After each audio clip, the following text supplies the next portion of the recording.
2025 ഞാൻ കണ്ടതിൽ എനിക്ക് ഫേവറേറ്റ് ആയിട്ടുള്ള 10 കിടിലൻ വിദേശ സിനിമകൾ ഏതൊക്കെയാണെന്ന് നോക്കിയാലോ. ആദ്യം വെപ്പൺസ്. ഈ വർഷം നല്ലൊരു തിയേറ്റർ എക്സ്പീരിയൻസ് സമ്മാനിച്ച മികച്ചൊരു horror mystery thriller പടമായിരുന്നത്.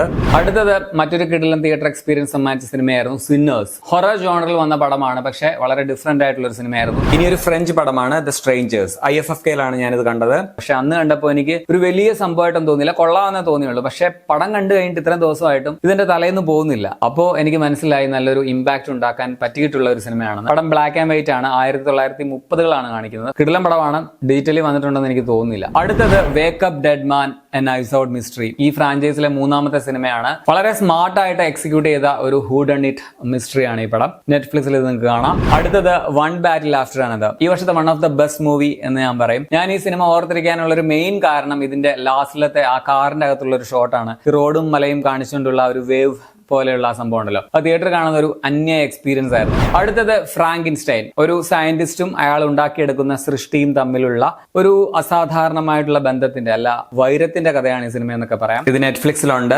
Next sentimental value. ഒരു അച്ഛനും 2 പെൺമക്കളും തമ്മിലുള്ള ബന്ധത്തിന്റെ കഥയാണ്. സിനിമയുടെ പശ്ചാത്തലത്തിൽ, അഭിനയത്തിന്റെ ഒക്കെ പശ്ചാത്തലത്തിലാണ് സിനിമ വരുന്നത്. എല്ലാവർക്കും പറ്റിയ പടമല്ല ഇതും. വളരെ സ്ലോ ആണ്, ലേയേർഡ് ആണ്, ക്യാരക്ടർ ഡ്രിവൺ ആണ്.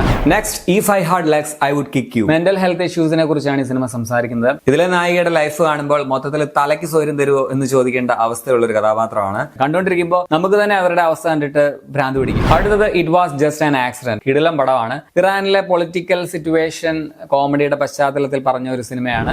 നെക്സ്റ്റ് സിറാത്ത്. ഒരു ട്രാൻസ് എക്സ്പീരിയൻസ് കിട്ടിയെന്ന് പറയാവുന്ന ഒരു ഗംഭീര സിനിമയായിരുന്നത്. ഇതൊക്കെ തിയേറ്റർ കാണാൻ പറ്റിയതിന് ഭാഗ്യം എന്നാണ് ഞാൻ വിചാരിക്കുന്നത്. ഞാൻ IFFK-ലാണ് കണ്ടത്. ഇതിന്റെ ഒരു സൗണ്ട് ഇഫക്റ്റ് അന്യായമാണ്. വളരെ വെറൈറ്റി ആയിട്ടുള്ള, വളരെ അൺയൂഷ്വൽ ആയിട്ടുള്ള ഒരു പടം. ഈ 10-ൽ ഒതുങ്ങുന്നതല്ല എന്റെ ഫേവറേറ്റ് സിനിമകൾ, ഇതിൽ കൂടുതലുണ്ട്. So full list thriller by Rakesh YouTube ചാനലിൽ ഞാൻ അപ്ലോഡ് ചെയ്തിട്ടുണ്ട്, കണ്ടു നോക്കുക.